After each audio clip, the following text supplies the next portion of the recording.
Hello children, today we are going to study a prose belonging to unit 1, Hues and Views. We have already gone through the prose and 2 poems. We are dealing with the lesson or the unit we are dealing with explains the life of artists or painters. In this second prose also, The Boy Who Drew Cats. It's also a Japanese folk tale. It's a story of a boy who is a painter. We have already enjoyed the mysterious picture, the story The Mysterious Picture. In the mysterious picture, we had gone through a painter named Tai, and we had gone through the story. And the second prose, the name of the prose is The Boy Who Drew Cats. It's also a Japanese story, Japanese folk tale, a story of a painter, small boy. Okay, shall we start our lesson? Shall we start the first paragraph? A long, long time ago, in a small country village in Japan, there lived a poor farmer and his wife, who were very good people. They had a number of children and found it very hard to feed them all. The eldest son was strong enough, when only 14 years old, to help his father, and the little girls learned to help their mother almost as soon as they could walk. അപ്പോൾ ഇതൊരു Japanese folk ടെയിലാണ്. അപ്പം ഒരു സ്റ്റോറിയാണ്. Story അന്നേരം എങ്ങനെ start ചെയ്യാണ്, എവിടെയാണ് നടക്കുന്നത്, എന്നാണ് നടക്കുന്നത് എന്നുള്ള കാര്യമാണ് പറയുന്നത്. A long long time ago, ഒത്തിരി നാൾ മുമ്പ്, in A small country village in Japan, ജപ്പാനിലെ ചെറിയൊരു ഗ്രാമത്തിൽ, there lived a poor farmer and his wife, ഒരു പാവപ്പെട്ട ഒരു കർഷകനും അദ്ദേഹത്തിൻ്റെ ഭാര്യയും ജീവിച്ചിരുന്നു. who were very good people, ഒരു നല്ല മനുഷ്യരായിരുന്നു, നല്ല കരുണയുള്ള നല്ല അധ്വാനികളായ നല്ല മനുഷ്യരായിരുന്നു. They had a number of children, ധാരാളം മക്കളുണ്ട്. എന്നാൽ and found it very hard to feed them all, പക്ഷേ ഈ മക്കൾക്ക് എല്ലാവർക്കും വേണ്ടതായ ഭക്ഷണ സാധനങ്ങൾ, അവരുടെ ആവശ്യങ്ങളും എല്ലാം നിറവേറ്റാൻ അവർക്ക് ഭയങ്കര ബുദ്ധിമുട്ടായിരുന്നു. They found it very hard, അവർക്ക് ഏറ്റവും പ്രയാസമായിരുന്നു അവരുടെ എല്ലാം കാര്യങ്ങൾ നോക്കാനായിട്ട്. The eldest son was strong enough, when only 14 years old, to help his father. മൂത്ത കുട്ടിക്ക് ആകെ 14 വയസ്സേ ഉള്ളൂ, 14 ഇയേഴ്സേ ഉള്ളൂ. 14 ഇയേഴ്സ് ആയപ്പോൾ തന്നെ ആ മൂത്ത കുട്ടിക്ക് അച്ഛനോടൊപ്പം ജോലിയെ സഹായിക്കാനായിട്ട് നല്ല കരുത്ത്, നല്ല സ്ട്രോങ് ഉള്ള ഒരു പേഴ്സണായിട്ട് മാറി. And the little girls learn to help their mother almost as soon as they could walk. കുട്ടികൾ നടന്നു തുടങ്ങിയ സമയം തൊട്ടേ കൊച്ചു പെൺകുട്ടികൾക്കും അമ്മയെ എല്ലാ ജോലികളിലും സഹായിക്കാനായിട്ടും പ്രാപ്തരായിട്ട് മാറി. നല്ലപോലെ തന്നെ അവർ അമ്മയും നടന്നു തുടങ്ങുന്ന പരുവം തൊട്ട് തന്നെ അമ്മയെ ഹെൽപ്പ് ചെയ്യുമായിരുന്നു. എന്നാൽ അവിടെ ഏറ്റവും ഇളയ ഒരു കുട്ടിയുണ്ട്. ബട്ട് ദ യങ്ങസ്റ്റ് ചൈൽഡ്, ഏറ്റവും ഇളയ ഒരു കുട്ടിയുണ്ട്, എ ലിറ്റിൽ ബോയ്, ഒരു കൊച്ചൊരു പയ്യൻ. Did not seem to fit for hard work. ഒരു കൊച്ചു പയ്യനാണ്. അപ്പോൾ അവനെ സംബന്ധിച്ച് അവൻ്റെ ആരോഗ്യം അനുസരിച്ചോ അല്ലെങ്കിൽ അവൻ്റെ ആ കരുത്തനുസരിച്ചൊന്നും അവന് കട്ടിയുള്ളതായ പണികളൊന്നും ചെയ്യാനായിട്ട് ഉള്ള ആരോഗ്യം കാര്യങ്ങളൊന്നും അവനെ കണ്ടാൽ ഇല്ലതാണ്, അവനോട്ട് ചെയ്യാൻ അറിയത്തില്ല. ഹി വാസ് വെരി ക്ലെവർ, നല്ല ക്ലെവറാണ്, നല്ല ബുദ്ധിയുള്ളവനാണ്. Cleverer than all other brothers, cleverer than all other brothers and sisters. മറ്റുള്ളതായ സഹോദരങ്ങളെക്കാളും സഹോദരിമാരെക്കാളും ഏറ്റവും കൂടുതൽ ക്ലെവറായിട്ടുള്ള ബുദ്ധിയായിട്ടുള്ള വ്യക്തിയാണ്. നമ്മളവിടെ ആ പ്രയോഗം നോക്കുക. ക്ലെവർ, അടുത്ത ക്ലെവർ, ക്ലെവർ, ക്ലെവറർ. ക്ലെവർ എന്നുള്ളതിൻ്റെ കമ്പാരറ്റീവ് ഡിഗ്രിയാണ് ക്ലെവറർ എന്ന് പറയുന്നത്. അതിൻ്റെ സൂപ്പർലേറ്റീവ് ഡിഗ്രി എന്ന് പറയുമ്പം ക്ലെവറസ്റ്റ് എന്നാണ് വരുന്നത്. അപ്പം simple form, simpler form, simplest form, അങ്ങനെ ഓർത്താൽ മതി. അപ്പോൾ ക്ലെവർ, ക്ലെവറർ. പിന്നെ നമുക്ക് വരുന്നത്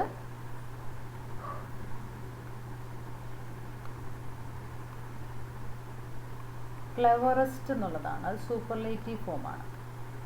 അപ്പോൾ ഡിഗ്രീസ് ഓഫ് കമ്പാരിസൺ എന്ന് പറയും. ക്ലെവറിൻ്റെ ഡിഗ്രീസ് ഓഫ് കമ്പാരിസൻ്റെ കൂട്ടത്തിൽ വരുന്നതാണ് clever, ക്ലെവറർ, ക്ലെവറസ്റ്റ്. Okay. He was very clever. The youngest child was very clever. Cleverer than all other brothers. അത് മറ്റ് സഹോദരങ്ങളെയും സഹോദരിമാരെയും താരതമ്യം ചെയ്താൽ അവരെ കാട്ടി ബുദ്ധിയുണ്ട്. അപ്പോൾ ഒരു ക്ലെവറിൻ്റെ അടുത്തൊരു ഫോമിലേക്ക് പോകണം. അവരെക്കാളും ഒന്നുകൂടെ ഏറ്റവും കൂടുതൽ എന്ന് പറയുന്നില്ല, അവരെക്കാളും കുറച്ചുകൂടെ ബുദ്ധിയുള്ള കുട്ടിയാണ്. But he was quiet weak and smart. ഈ ക്വയറ്റിൻ്റെ സ്പെല്ലിങ് നോക്കി, ക്വയറ്റ് തന്നെ നമുക്ക് രണ്ട് രീതിയിൽ സ്പെല്ലിങ് എഴുതാം. QUITE and QUIET. രണ്ടും രണ്ടർത്ഥമാണുള്ളത്. അതിൻ്റെ മീനിങ് എന്താണെന്ന് നോക്കാം. ക്വയറ്റിൻ്റെയും ഉച്ചാരണം ഒരുപോലെയാണ്. നമ്മൾ ഹോമോണിംസ് എന്നുള്ള കുട്ടിയിലേക്ക് വരാം. സെയിം പ്രൊണൗൺസിയേഷനാണ്, പക്ഷെ മീനിങ് ഡിഫറെൻ്റ് ആണ്. QUITE quite means to the greatest extent or degree, അല്ലെങ്കിൽ കംപ്ലീറ്റ്ലി അല്ലെങ്കിൽ എൻറ്റയർലി എന്നുള്ള അർത്ഥം വരാം. അതൊരു ആഡ്വർബാണ്. ഹി ഈസ് ക്വയറ്റ് നെർവസ്, അതായത് he is completely nervous. She is quite happy, she is happy to an extent, അല്ലെങ്കിൽ ആ ഹാപ്പിനെസ്സിൻ്റെ ആ ഒരു ഡിഗ്രി പറയാണ്. അവിടുത്തെ സ്പെല്ലിംഗ് എന്ന് പറയുന്നത് QUITE ആണ്. നിങ്ങളുടെ ക്ലാസ്സിൽ ഭയങ്കര ബഹളമാണ്, അപ്പം കീപ് ക്വയറ്റ് എന്ന് ടീച്ചേഴ്സ് പറയും. ആ ക്വയറ്റ് എന്ന് പറയുന്നത് do not make any noise എന്നുള്ള അർത്ഥമാണ്. ശബ്ദമുണ്ടാക്കരുത്, നോ സൗണ്ട്. ആ ക്വയറ്റിൻ്റെ സ്പെല്ലിംഗ് QUIET ആണ്. സൈലൻസ് എന്നുള്ള അർത്ഥം. Keep quiet, keep silence, QUIET. ഒരു എക്സാമ്പിൾ പറഞ്ഞാൽ അത് ഒരു അഡ്ജക്റ്റീവാണ്. Let me have a quiet word. Let me have no word. എനിക്കൊരു ശബ്ദം, എനിക്ക് പറയാൻ വാക്കുകളില്ല. Is a quiet boy. അവൻ ശാന്തമായ ഒരു കുട്ടിയാണ്. അവിടുത്തെ സ്പെല്ലിംഗ് QUIET ആണ്. അപ്പോൾ ഈ ക്വയറ്റ് എന്ന് പറയുന്നത് QUITEയും QUIETയും നമ്മുടെ ഹോമോണിംസ് ആയിട്ട് വരും. That is they pronounce the same but the meaning is different. Okay. The youngest child, a little boy, did not seem to be fit for hard work. He was very clever, cleverer than all his brothers and sisters, but he was quite weak and small. അവിടെ quiet എന്ന് പറയുമ്പോൾ QUITE ആണ്. Quiet weak and strong, താരതമ്യേന എന്നുള്ള അർത്ഥം. താരതമ്യേന അല്ലെങ്കിൽ completely വീക്കാണ്, സ്മോളുമാണ്, അത് അത്ര ആരോഗ്യമില്ല, ചെറുതുമാണ്. And people said he could never grow very big. ആൾക്കാർ പറയുന്നത് എന്താ, ഇവനെ കണ്ടിട്ട് എന്താ പറയുന്നത്, ഓ ഇവനധികം വളരാനൊന്നും പറ്റത്തില്ല, ഇവനധികം വളർച്ചയൊന്നും ഉണ്ടാവത്തില്ല. So his parents thought it would be better for him to become a priest than to become a farmer. അപ്പോൾ എന്താ അവരുടെ പേരൻസ് എന്താ വിചാരിച്ചത്, എന്താ എന്തിനെക്കുറിച്ച് ചിന്തിച്ചത്, ഓ ഇവനെ നമുക്കൊരു പുരോഹിതനാക്കി മാറ്റാം. ഒരു കർഷകനാവാനുള്ള ആരോഗ്യം കാര്യങ്ങളൊന്നും ഇല്ല. പുരോഹിതനാകുമ്പോൾ അത്രയും കഠിനാധ്വാനമുള്ള ജോലിയല്ല, അത്രയ്ക്ക് ആരോഗ്യമൊന്നും വേണ്ട. അപ്പോൾ അതുകൊണ്ട് നമുക്കൊരു പുരോഹിതനാക്കി മാറ്റാം. ഫാമർ ആക്കുന്നതിനേക്കാൾ, ഒരു കർഷകനാക്കി മാറ്റുന്നതിനെക്കാട്ടി പുരോഹിതനാക്കി മാറ്റാമെന്ന് ചിന്തിച്ചു. They took him with them to the village temple. And one day and asked the good old priest who lived there if he would have their little boy for his acolyte and teach him all that a priest ought to know. അപ്പോൾ അവരുടെ parents അവനെ ഒരു priest ആക്കി മാറ്റാമെന്ന് വിചാരിച്ചിട്ട് അവിടുത്തെ ഗ്രാമത്തിലെ ടെമ്പിളിലേക്ക് കൊണ്ടുപോയി. ഒരു ദിവസം ഗ്രാമത്തിലെ ടെമ്പിളിലേക്ക് കൊണ്ടുപോയി. എന്നിട്ട് നമ്മുടെ അവിടെ ഉണ്ടായിരുന്നതായ വൃദ്ധനായ പുരോഹിതൻ്റെ അടുത്ത് എന്ത് ചോദിച്ചു, if he would have the little boy for his acolyte. ACOLYTE, acolyte. എന്താ acolyte എന്നുള്ള വേർഡിൻ്റെ മീനിങ്? സഹായി. മലയാളത്തിൽ നമ്മൾ പറഞ്ഞാൽ സഹായി എന്ന് പറയും. സഹായി, പുരോഹിതനെ സഹായിക്കുന്ന വ്യക്തി. നമ്മുടെ ഗ്ലോസറിയിലാണെങ്കിൽ acolyteൻ്റെ മീനിങ് കിടപ്പുണ്ട്. acolyteൻ്റെ meaning a person who helps a priest in certain religious ceremonies. അത് ഭക്തിപരമായ അല്ലെങ്കിൽ ആചാരപരമായ കാര്യങ്ങളിലൊക്കെ ഒരു പുരോഹിതനെ അല്ലെങ്കിൽ മെയിൻ വ്യക്തിയെ, അമ്പലത്തിലെ മെയിൻ വ്യക്തിയെ സഹായിക്കുന്നതായ ഒരു സഹായകനെയാണ്, ഒരു സഹായിയാണ് acolyte എന്ന് പറയുന്നത്. അപ്പോൾ ഇവിടുത്തെ പേരൻസ് വന്ന് പ്രീസ്റ്റിനോട് ചോദിച്ചത് എന്താണ്, if he would have their little boy for his acolyte, താങ്കളുടെ സഹായിയായിട്ട് ഈ ഞങ്ങളുടെ കൊച്ചു മകനെയും കൂടെ എടുക്കാമോ? And teach him all that a priest ought to know. ought, OUGHT, ought to know. അപ്പോൾ ought to know, ought, OUGHT, ought എന്ന് പറയുമ്പോൾ എന്താ അർത്ഥം? വേണ്ടത് എന്നുള്ള അർത്ഥത്തിലാണ് നമ്മൾ പറയുന്നത്. വേണ്ടത്, അതായത് അറിഞ്ഞിരിക്കേണ്ടത്. ought to know എന്ന് പറയുമ്പോൾ അറിഞ്ഞിരിക്കേണ്ടത്. ഒരു വ്യക്തി എന്താണോ അറിഞ്ഞിരിക്കേണ്ടത് ആ കാര്യങ്ങൾ എല്ലാം താങ്കൾക്ക് അവനെ പഠിപ്പിച്ചെടുക്കാമോ എന്ന് ചോദിച്ചു. താങ്കളുടെ ഒരു സഹായിയായി, ആക്വലേറ്റ്, സഹായം എന്നുള്ളതിന് ഉപയോഗിക്കുന്ന വാക്കാണ് ആക്വലേറ്റ്. ആ വാക്ക് ഓർത്തിരിക്കുക, ആക്വലേറ്റ്. The old man spoke kindly to the lad and asked him some hard questions. So clever were the answers that the priest agreed to take the little fellow into the temple as an acolyte and to educate him for the priesthood. The old man spoke kindly to the lad. ആ വൃദ്ധനായ പുരോഹിതൻ വളരെ കരുണയോടുകൂടി ആ കൊച്ചു പയ്യൻ്റെ അടുത്ത്, LAD എന്ന് പറയുന്നത് ലിറ്റിൽ ബോയുടെ അടുത്ത്, ലാഡ് എന്ന് പറയുന്നത് കൊച്ചു പയ്യൻ, സംസാരിച്ചു. And asked him some hard questions, ഭയങ്കര കട്ടിയുള്ളതായ കുറേ ചോദ്യങ്ങൾ അവനോട് ചോദിച്ചു. So clever were the answers that the priest agreed to take the little fellow into the temple as an acolyte. അപ്പോൾ അവൻ സ്വാമി ചോദിച്ചതായ അല്ലെങ്കിൽ പുരോഹിതൻ ചോദിച്ചതായ ചോദ്യങ്ങൾക്കെല്ലാം നല്ല ബുദ്ധിപരമായ, നല്ല ശ്രദ്ധിച്ചുള്ളതായ നല്ല ആൻസർ. എത്ര കട്ടിയുള്ള ചോദ്യങ്ങളാണ് ചോദിച്ചെങ്കിൽ പോലും അവൻ്റെ ആൻസർ എന്ന് പറയുന്നത് ഏറ്റവും പ്ലീസിങ് ആയിരുന്നു.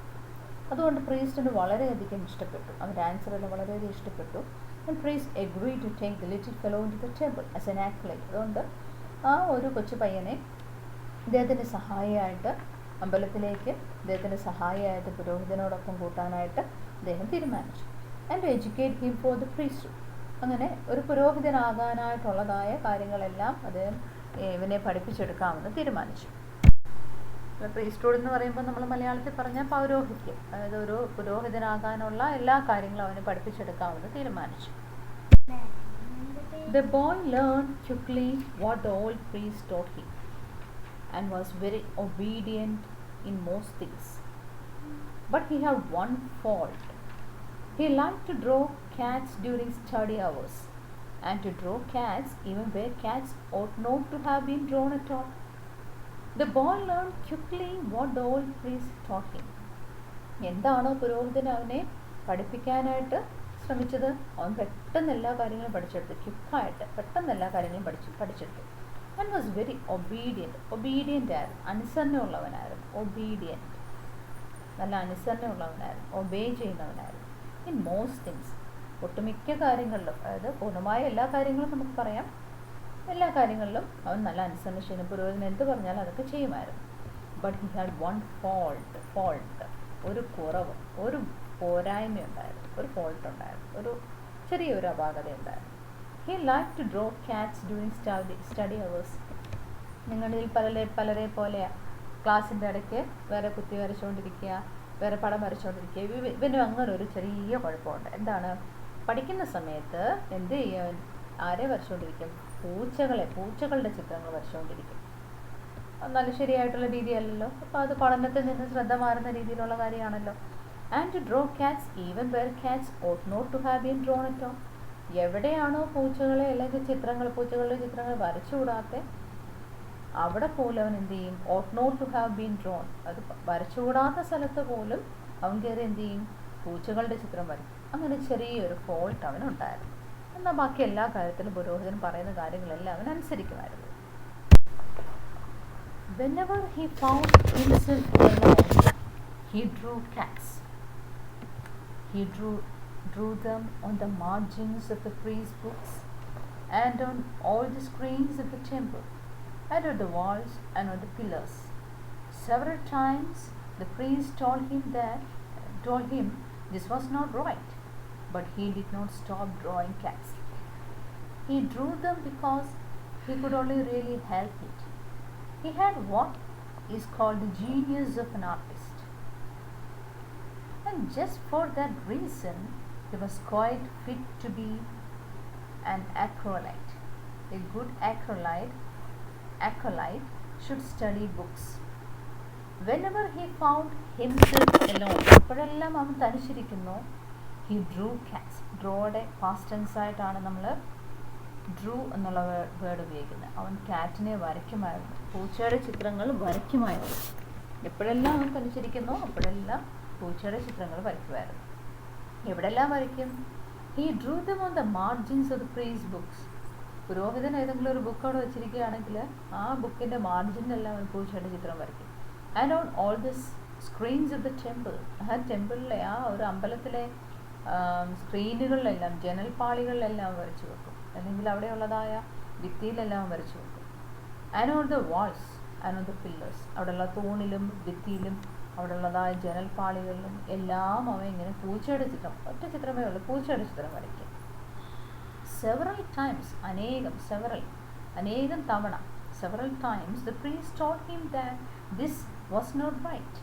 ശരിയല്ല, നീ ചെയ്യുന്നത് ശരിയല്ല, നീ ശരിയായ കാര്യമല്ല ചെയ്യുന്നത്, അവിടെ വരച്ചു വെക്കുന്നത് നല്ലതല്ല എന്നെല്ലാം അവൻ്റെ അടുത്ത് എപ്പോഴും പറയുമായിരുന്നു. But he did not stop drawing. പക്ഷേങ്കിൽ ആരെന്തെല്ലാം പറഞ്ഞിട്ടും അവന് പൂച്ചയുടെ ചിത്രങ്ങൾ വരയ്ക്കുന്നത് ആ സ്വഭാവം നിർത്താൻ പറ്റുന്നില്ല. He drew dum because he could only really help it. അവനത് വരയ്ക്കുക എന്ന് പറയുന്നത് എന്തോ അതിനെ സഹായിക്കുന്നതിൻ്റെ കൂട്ട്, അല്ലെങ്കിൽ മറ്റുള്ളവരെ സഹായിക്കുക എന്നുള്ള തോന്നലില്ല അവനിങ്ങനെ വരച്ചുകൊണ്ടിരിക്കുന്നത്. He had what is called the genius of an artist. സാധാരണ പറയുന്നതിലോട്ട് ഒരു കലാകാരൻ്റെ കഴിവ്, അല്ലെങ്കിൽ ഒരു കലാകാരൻ്റെ ബുദ്ധി എന്നുള്ള രീതിയിൽ വേണമെങ്കിൽ പറയാം. അപ്പോൾ അതുപോലുള്ളത് ആ ഒരു കഴിവ് അവനിൽ ഒളിഞ്ഞു കിടപ്പുണ്ടായിരുന്നു. And just for that reason ആ ഒരു കാരണത്താൽ he was not quite fit to be an acolyte. അവനൊരു പുരോഹിതൻ്റെ സഹായിയായിട്ട് മാറാൻ, എല്ലാവരും പൗരോഹിത്യ രീതിയിൽ ജീവിക്കാനായിട്ട് അവന്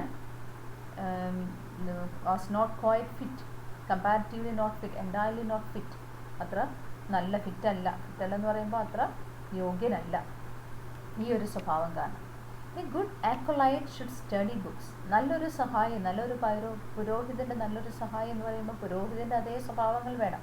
അപ്പോൾ ധാരാളം ബുക്സ് വായിക്കണം. ഇവന് ആ ഒരു സ്വഭാവമില്ല. ഇവൻ കിട്ടുന്നതെല്ലാം എന്ത് ചെയ്യും? ചിത്രങ്ങൾ, പൂച്ചയുടെ ചിത്രങ്ങൾ ഇങ്ങനെ വരച്ചുകൊണ്ടിരിക്കും. One day, after he had drawn some very clever pictures of cats upon a paper screen, the old priest said to him severely, "My boy, you must go away from this temple at once. You will never make a good priest, but perhaps you will become a great artist. Now let me give you a last piece of advice, and be sure you never forget it. Avoid large places at night, keep to small." One day, after he had drawn some very clever pictures of cats upon a paper screen, ഒരു paper സ്ക്രീനിൽ അല്ലെ ഒരു പേപ്പറിൽ അവൻ കണ്ടാൽ നല്ല പൂച്ചകൾ, നല്ല ക്ലവർ പിക്ചേഴ്സ് എന്ന് വെച്ചാൽ നല്ല പൂച്ചകളുടേതായ വിവിധ പോസുകളിൽ ഇങ്ങനെ ചിത്രങ്ങൾ ഇങ്ങനെ വരച്ചത് പുരോഹിതൻ കാണാനിടയായി. അന്ന് പുരോഹിതൻ ഒരു കാര്യം സ്ട്രിക്റ്റായിട്ട് അവൻ്റെ അടുത്ത് പറഞ്ഞു. എന്താ പറഞ്ഞത്? "My boy, you must go away from this temple at once." ഇപ്പോൾ തന്നെ നീ എന്ത് ചെയ്യണം? ഈ അമ്പലത്തിൽ നിന്നും അല്ലെങ്കിൽ ഈ ചർച്ചിൽ നിന്നും നീ ഇവിടെ നിന്നും പോകണം. "You will never make A good priest." നീ ഒരിക്കലും ഒരു നല്ല പുരോഹിതനാവാനായിട്ട് നിനക്ക് സാധിക്കത്തില്ല. "But perhaps you will become A great artist." നീ നല്ലൊരു പുരോഹിതനായില്ലെങ്കിൽ പോലും നീ നല്ലൊരു കലാകാരനായിട്ട് മാറും. അതിനുള്ള കഴിവ് നിനക്കുണ്ട്. അതുകൊണ്ട് നീ ഇപ്പോൾ തന്നെ ഈ അക്കോലൈറ്റ് എന്നുള്ളതായ ഒരു സ്ഥാനത്ത് നിന്ന് നീ അങ്ങ് പോകണം. "Now let me give you a last piece of advice." ഒരു അവസാന വാക്കെന്നുള്ള രീതിയിൽ ഒരു അവസാന ഉപദേശം ഞാൻ നിനക്ക് തരാം. Last piece of advice. Advice എന്താണെന്ന് നിനക്കറിയാം? ഉപദേശം, അഡ്വൈസ്. അത് അവസാന ഉപദേശം തരുകയാണ്. And be sure you never forget it. ഞാൻ ഈ തരുന്ന ഉപദേശം നീ ഒരിക്കലും മറക്കാൻ പാടില്ല. ഇനി എന്താണ് അഡ്വൈസ്? എന്താ പുരോഹിതൻ നൽകിയതായ ഉപദേശം? Avoid large places at night, keep to small. Avoid large places at night. രാത്രിയിൽ നീ വലിയ സ്ഥലങ്ങൾ അവോയ്ഡ് ചെയ്യുക. അവോയ്ഡ് ചെയ്യുക എന്ന് വെച്ചാൽ ഒഴിവാക്കുക. Keep to small. ചെറിയ സ്ഥലങ്ങൾ ആശ്രയിക്കുക. രാത്രി സമയത്ത് നീ വലിയ സ്ഥലങ്ങളിൽ ആശ്രയിക്കരുത്, ചെറിയ സ്ഥലങ്ങൾ ആശ്രയിക്കുക. ഇപ്പോൾ പുരോഹിതൻ ഒരു അഡ്വൈസ് ഒക്കെ കൊടുത്ത് അവൻ്റെയോട് പറഞ്ഞു, ഇപ്പോൾ തന്നെ നീ ഇവിടെ നിന്ന് പോകണമെന്ന് പറഞ്ഞു. അപ്പോൾ അവസാനം കൊടുത്ത അഡ്വൈസ് എന്തായിരുന്നു? Avoid large places at night, keep to small. The boy did not know what the priest meant by saying avoid large places kept small. He thought and thought while he was tying up his little bundle of clothes to go away, but he could not understand those words, and he was afraid to speak to the priest any more, except to say goodbye. The boy did not know what the priest meant by saying, avoid large places, keep it small.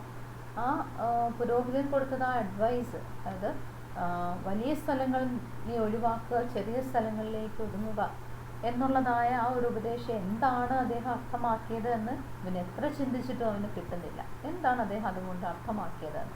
ഈ thought and thought അവനിങ്ങനെ ചിന്തിച്ചുകൊണ്ടേയിരുന്നു. ഇരിക്കുമ്പോഴും നടക്കുമ്പോഴും ജോലി ചെയ്യുമ്പോഴും എല്ലാം അവനിങ്ങനെ ചിന്തിക്കുകയാണ്. While he was tying up his little bundle of clothes to go away, അവൻ പോകാനായിട്ട് തിരികെ ടെമ്പിളിൽ നിന്നും പോകാനായിട്ട് അവൻ്റെ ഡ്രസ്സെല്ലാം അവനിങ്ങനെ ടൈപ്പ് ചെയ്യുമ്പോൾ ടൈപ്പ് വെച്ചാൽ അവൻ്റെ വസ്ത്രങ്ങളെല്ലാം ഇങ്ങനെ അടുക്കി കെട്ടി ഒരു ഭാണ്ഡമാക്കി കെട്ടി അവിടെ നിന്ന് പോകാൻ തുടങ്ങിയപ്പോൾ, പോകുന്നതിന് വേണ്ടി റെഡി ആയപ്പോൾ ആ സമയത്തെല്ലാം അവൻ ചിന്തിക്കുകയാണ് എന്താണ് അദ്ദേഹം ഇതുകൊണ്ട് അർത്ഥമാക്കിയത്. But he could not understand those words. എത്ര ചിന്തിച്ചിട്ടും അദ്ദേഹം എന്താണ് ഇതുകൊണ്ട് ആക്കിയത് എന്ന് അവന് മനസ്സിലാക്കാൻ സാധിച്ചില്ല. And he was afraid to speak to the priest any more. ഇനി ഇതുമായി ബന്ധപ്പെട്ട എന്തെങ്കിലും പ്രീസ്റ്റിൻ്റെ അടുത്ത് ചോദിക്കാനേ ഇവനൊരു പേടി. Except say goodbye. എന്ത് മാത്രമേ അവന് പറയാനായിട്ടുള്ള ധൈര്യമുള്ളൂ? ഗുഡ് ബൈ പറയാനുള്ള ധൈര്യമേ ഉള്ളൂ. അല്ലാതെ ഇതുമായി ബന്ധപ്പെട്ട എന്തെങ്കിലും ഒന്ന് ചോദിക്കുന്നു, എന്താ അതേ ഉദ്ദേശം എന്ന് ചോദിക്കുന്നതിന് അവനൊരു ഉള്ളിലൊരു ഭയം തോന്നി. അതുകൊണ്ട് അവൻ ചോദിച്ചില്ല. അവൻ ഇങ്ങനെ ചിന്തിച്ചു, എന്തായിട്ട് അർത്ഥമാക്കുന്നത് എന്ന് ചിന്തിച്ചിങ്ങനെ നടന്നു.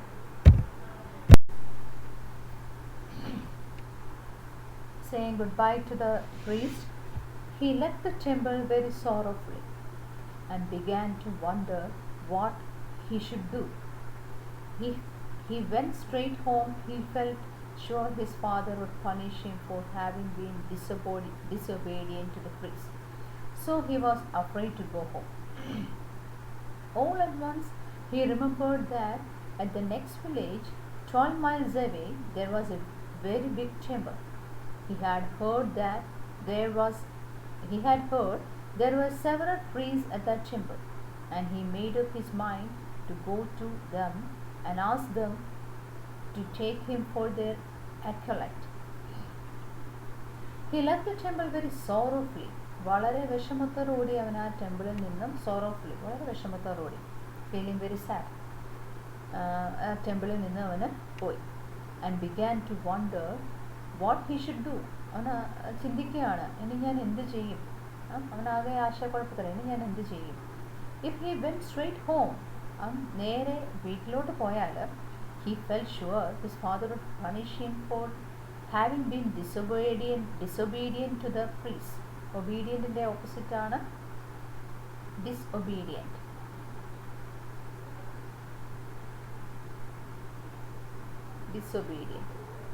അനുസരണക്കേട്. അപ്പോൾ അവൻ നേരെ വീട്ടിലോട്ട് പോകാമെന്ന് വിചാരിച്ചാൽ ഉറപ്പായിട്ടും അവൻ്റെ ഫാദർ അവനെ പണിഷ് ചെയ്യും, അവനെ ശിക്ഷ കൊടുക്കും. എന്തിന്? ഡിസൊബീഡിയൻ്റ് ആയതിന്. അത് പ്രീസ്റ്റ് പറയുന്ന അനുസരിക്കാതെ അനുസരണക്കേട് കാട്ടിയതിന് തീർച്ചയായിട്ടും അവന് പണിഷ്മെൻറ്റ് കിട്ടും. So he was afraid to go home. അതുകൊണ്ട് അവന് വീട്ടിൽ പോകുന്നതിനെ കുറിച്ച് ചിന്തിക്കാൻ വയ്യ. All at once he remembered that at the next village. അപ്പോൾ പെട്ടെന്ന് അവന് ഓർമ്മ വന്നത് അടുത്ത ഗ്രാമത്തിൽ, next village 12 miles away, 12 metre ദൂരമുള്ള ഒരു സ്ഥലത്ത്, there was a very big temple. അവിടെ വലിയൊരു അമ്പലമുണ്ട്. He had heard there were several priests at that temple. അവൻ കേട്ടിട്ടുണ്ട് അവിടെ ധാരാളം പുരോഹിതന്മാരുണ്ട് എന്നതും കേട്ടിട്ടുണ്ട്. And he made up his mind. Made up ഒരു ഫ്രേസൽ വെർബാണ്, നമ്മൾ നേരത്തെ പഠിച്ചതാണ്. made up his mind. ഇതാ എൻ്റെ അർത്ഥം. made up his mind എന്ന് പറയുമ്പോൾ എന്താ നമ്മൾ ഉദ്ദേശിക്കുന്നത്? മനസ്സിൽ ഉറപ്പിക്കുക, ഒരു മനസ്സിൽ തീരുമാനം എടുക്കുക, അല്ലെങ്കിൽ നിശ്ചയിക്കുക. നമുക്ക് മലയാളത്തിൽ പറഞ്ഞാൽ നിശ്ചയിക്കുക, അല്ലെങ്കിൽ പ്രിപ്പയർ ചെയ്യുക, മനസ്സിനെ പ്രിപ്പയർ ചെയ്യുക, ആ ഒരർത്ഥം വരും. അപ്പോൾ അവൻ എന്ത് തീരുമാനിച്ചു? അവൻ്റെ മനസ്സിനെ മനസ്സിലവൻ ഉറപ്പിച്ചു എങ്ങോട്ട് പോകാനായിട്ട്? ആ ടെമ്പിളിലേക്ക്. He made up his mind to go to them. ആ പ്രീസ്റ്റിൻ്റെ അടുത്തേക്ക് പോകാനായിട്ട് അവൻ മനസ്സിൽ ഉറപ്പിച്ചു. And ask them to take him for his acolyte. എന്നിട്ട് അവിടുത്തെ പുരോഹിതൻ്റെ അടുത്ത് ചോദിക്കാം, ധാരാളം പുരോഹിതന്മാർ അവിടെ ഉണ്ടല്ലോ. അവിടുത്തെ ഒരു പുരോഹിതൻ്റെ അടുത്ത് ഇവനെ സഹായിയായിട്ട് കൂട്ടാമോ എന്ന് ചോദിക്കാം എന്ന് മനസ്സിൽ ഉറപ്പിച്ച് അവിടേക്ക് പോകാൻ തീരുമാനിച്ചു. Now that big temple was closed up, but the boy did not know this fact. The reason it had been closed up was that a goblin had frightened the priest away and had taken possession of the place. Some brave warriors had afterward gone to the temple at night to kill the goblin, but they had never been seen alive again.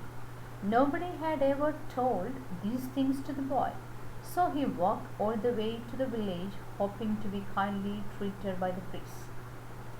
Now that എന്താ now that എന്ന് വെച്ചാൽ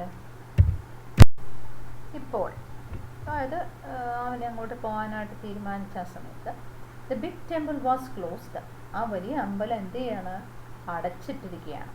but the boy did not know this fact. ഈ വാസ്തവം അല്ലെ ഈ കാര്യം അവനറിയാം. ഈ കാര്യം അവനറിയാമോ? ഇല്ല. The reason it had been closed up was that. ഇനി എന്തുകൊണ്ടാണ് ആ അമ്പലം അടച്ചത് എന്നുള്ള റീസണാണ് പറയുന്നത്. അതിനുള്ള കാരണം reason was that A goblin എന്ന് വെച്ചാൽ ഒരു ഭൂതം അല്ലെങ്കിൽ ഒരു എന്താ ഹീനാമ്പീച്ച്, ഒരു വലിയൊരു ക്രീച്ചർ. നമ്മുടെ ഗ്ലോസറിയിൽ ഒരു മീനിങ് കിടപ്പുണ്ട്. അത് ഭയാനകമായ ഒരു ജീവി, അതൊരു ഭൂതം എന്നൊക്കെ വേണേൽ പറയാം. എ ഗോബ്ലിൻ ഹാഡ് ഫ്രൈറ്റൻഡ് എന്ന് വെച്ചാൽ ഭയപ്പെടുത്തുക, പേടിപ്പിക്കുക. ആരെ ഭയപ്പെടുത്തി? The priest away. ഈ ഒരു അസാധാരണ ആകൃതിയൊക്കെ ഉള്ളതായ ഒരു ഭൂതം അല്ലെ ഒരു ജീവി, ഒരു വലിയൊരു ക്രീച്ചർ, വലിയൊരു ജീവി അവിടുത്തെ പുരോഹിതന്മാരെ, അവിടുത്തെ സ്വാമിമാരെ എല്ലാം പേടിപ്പിച്ചു ഓടിച്ചു. And had taken possession of the place. Possession സ്വന്തമാക്കി, ഇപ്പം അവകാശിയായിട്ട്. പൊസഷൻ സർട്ടിഫിക്കറ്റ് എന്നൊക്കെ കേൾക്കുമല്ലോ, കൈവശാവകാശം. അത് ഇപ്പോൾ അവൻ്റെ കീഴിലാണ് അല്ലെ, അവൻ ആ ഒരു അമ്പലത്തിനെ കൈക്കലാക്കി വെച്ചിരിക്കുകയാണ്. Some brave warriors had afterward gone to the temple at night to kill the goblin. നല്ല ബ്രേവായിട്ടുള്ള വാരിയേഴ്സ്, നല്ല ധൈര്യമുള്ളതായ കുറച്ച് പോരാളികൾ അവിടെ അമ്പലത്തിൽ ഇതിന് ശേഷം പോയിട്ടുണ്ട്. ഇതിന് ശേഷം പോയിട്ടുണ്ട് ഗോബ്ലിനെ കൊല്ലാനായിട്ട്. But they had never been seen alive again. പക്ഷേ അവരെ തിരിച്ച് നമുക്ക് ജീവനോടെ കണ്ടിട്ടില്ല. Nobody had ever told these things to the boy. ആരും ഈ നമ്മുടെ കൊച്ചു പയ്യനോട് ഈ കാര്യങ്ങളൊന്നും ആരും അവനോട് പറഞ്ഞില്ല. അതുകൊണ്ട് ഇവർ ഈ കാര്യങ്ങളൊന്നും അറിയത്തുമില്ല. So he walked all the way to the village hoping to be kindly treated by the priest. അപ്പോൾ അതുകൊണ്ട് അവൻ എന്ത് ചെയ്തു? നല്ല പ്രതീക്ഷയോടുകൂടി അമ്പലത്തിലേക്ക്, ആ ഒരു വില്ലേജിലേക്ക് അവൻ പോവാണ്. അവൻ്റെ മനസ്സിലുള്ള ചിന്ത എന്താ? അവിടുത്തെ പുരോഹിതന്മാരെന്നെ നല്ല രീതിയിൽ സ്വാഗതം ചെയ്യും, നല്ല രീതിയിൽ എന്നെ ട്രീറ്റ് ചെയ്യും എന്നെല്ലാം മനസ്സിലുറപ്പിച്ച് അവൻ ആ വില്ലേജിലേക്ക് പോവുകയാണ്.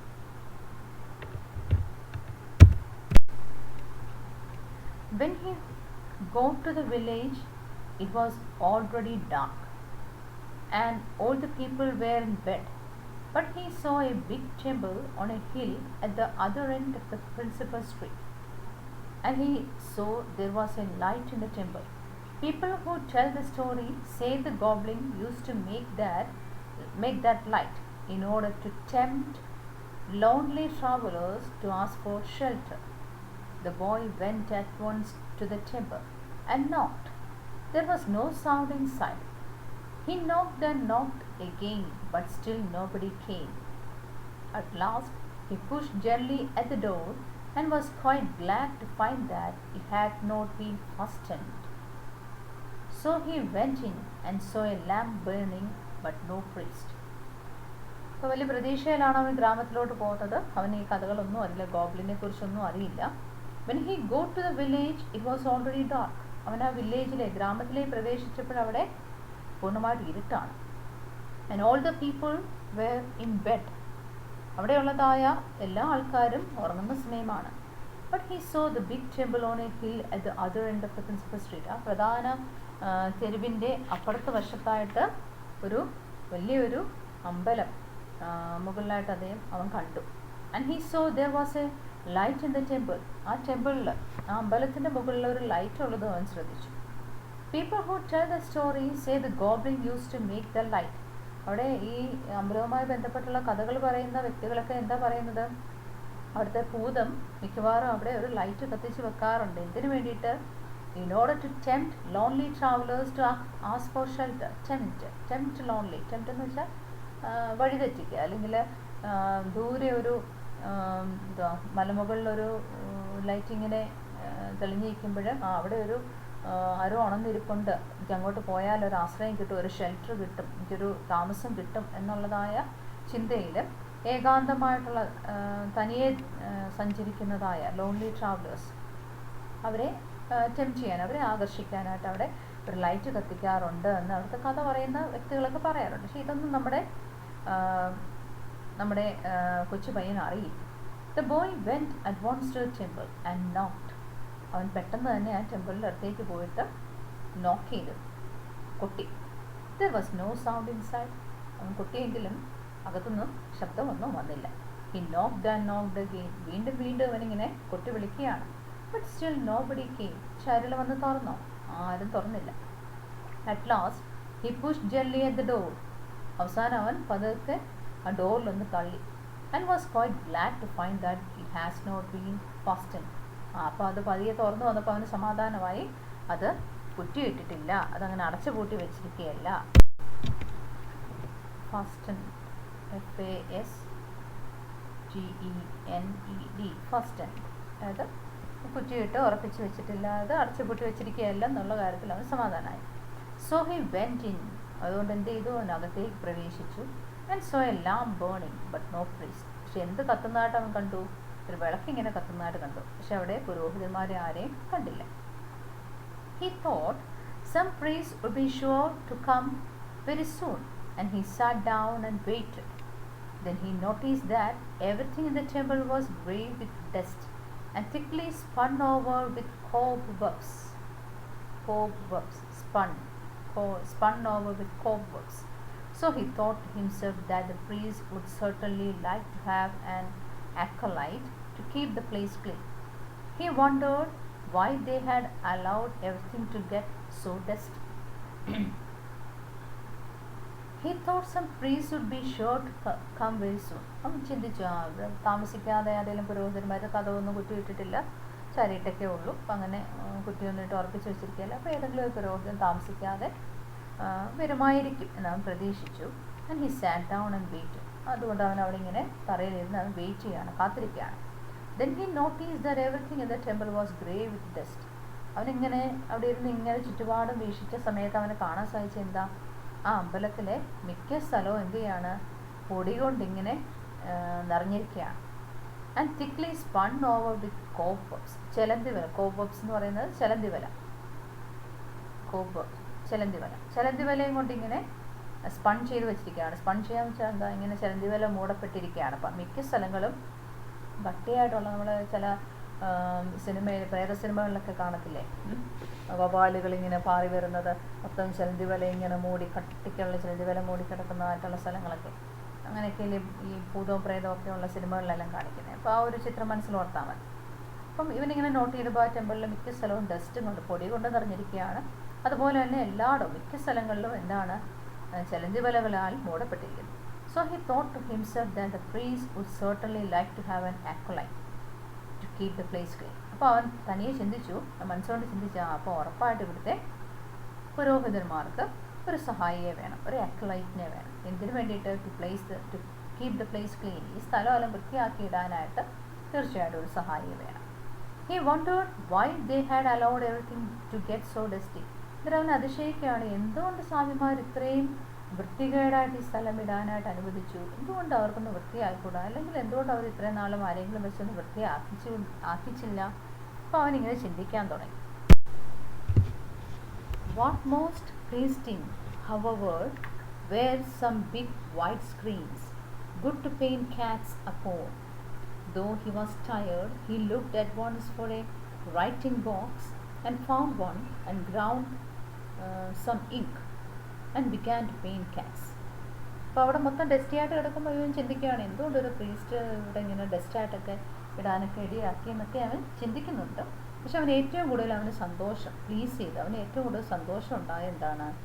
Where some big white screens. നല്ല വെള്ളപൂശിയതായ കുറച്ച് സ്ക്രീന്, കുറച്ച് ഭിത്തികൾ അവിടെയുണ്ട്. Good to paint cats upon. ഇവിടെ എനിക്ക് പൂച്ചകളെ വരയ്ക്കാൻ വളരെ നല്ല സ്ഥലമാണ് എന്ന് മനസ്സിൽ ഓർത്തു. അപ്പോൾ അത് അവന് വളരെയധികം സന്തോഷം തോന്നി.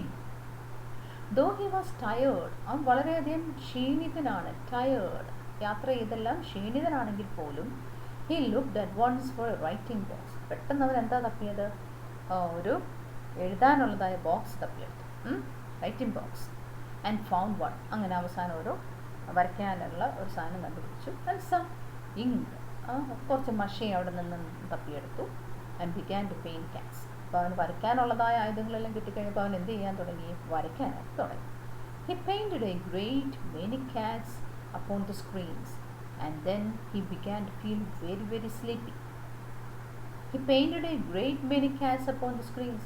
അവനിങ്ങനെ പൂച്ചയെ വരയ്ക്കുക എന്ന് പറയുന്നത് ഭയങ്കര ക്രേസ് ആയതുകൊണ്ട് അവന് ധാരാളം വലിയ വലിയ നല്ല നല്ല പൂച്ചകളുടെ ചിത്രങ്ങളൊക്കെ അവിടെ വരച്ചു. Then he began to feel very, very sleepy. എല്ലാം വരച്ചെല്ലാം കഴിഞ്ഞപ്പോഴത്തേന് വളരെയധികം ഉറക്കം തോന്നി. He was just on the point of lying down to sleep beside one of the screens when he suddenly remembered the words, avoid large places, keep to small. He was just on the point of lying down to sleep beside one of the screens. അങ്ങനെ വലിയൊരു സ്ക്രീനിൻ്റെ വരച്ചതായ ചിത്രത്തിൻ്റെ അടുത്തായിട്ട് കിടന്ന് ഉറങ്ങാമെന്ന് വിചാരിച്ച് അവൻ അങ്ങോട്ട് കിടക്കാൻ തുടങ്ങിയ സമയത്ത്, അങ്ങോട്ട് ചായാൻ തുടങ്ങിയ സമയത്ത് പെട്ടെന്ന് അവൻ്റെ ഓർമ്മയിൽ സഡൻലി പെട്ടെന്ന് അവന് ഏത് വാക്കുകൾ ഓർമ്മ വന്നു? നമ്മുടെ പ്രീസ്റ്റ് അവനോട് ഉപദേശിച്ച വാക്കുകൾ ഓർമ്മ വന്നു. Avoid large places, keep to small. വലിയ സ്ഥലങ്ങൾ നീ ഒഴിവാക്കുക, ചെറിയ സ്ഥലങ്ങളിലേക്ക് ഒതുങ്ങിക്കൂടുക. അപ്പോൾ അവന് ഇത്രയും നാളെ എന്താണെന്ന് മനസ്സിലായില്ല, ഇപ്പോഴും വലുതായിട്ടൊന്നും മനസ്സിലായില്ല. എന്നാൽ പോലും പെട്ടെന്ന് ആ ഒരു വാക്ക് ആ ഒരു സെൻറ്റൻസ് അവൻ്റെ മനസ്സിൽ ഓർമ്മ വന്നു. The temple was very large. He was all alone. As he thought of these words, though he could not quite understand them, he began to feel for the first time a little afraid. The temple was very large. ആ അമ്പലം വലിയ വിസ്താരമുള്ള വലിയൊരു അമ്പലമാണ്. He was all alone. അവൻ തനിച്ചുമാണ്. And as he thought of these words, ഈ വാക്കുകളെക്കുറിച്ച് അവൻ ചിന്തിച്ചപ്പോൾ, though he could not quite understand them, ഇവ എന്താണെന്ന് മനസ്സിലായില്ലെങ്കിൽ പോലും, he began to feel for the first time a little afraid. ആദ്യമായിട്ട് അവന് ഈ വാക്കുകൾ ചിന്തിച്ചപ്പോൾ ഒന്ന് പേടി തോന്നി. And he resolved to look for a small place in which to sleep. And he resolved.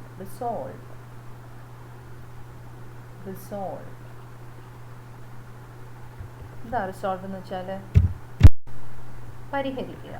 Solve. അവൻ്റെ ആ പ്രശ്നത്തിലെ ആ ഒരു പേടി മാറ്റാനായിട്ടുള്ള പരിഹാരമായിട്ട് അവൻ കണ്ടെത്തിയ എന്താണ്? Resolve to look for a small place in which to sleep. ഉറങ്ങാനായിട്ട് ഒരു ചെറിയ സ്ഥലം കണ്ടെത്താമെന്ന് അവൻ ചിന്തിച്ചു.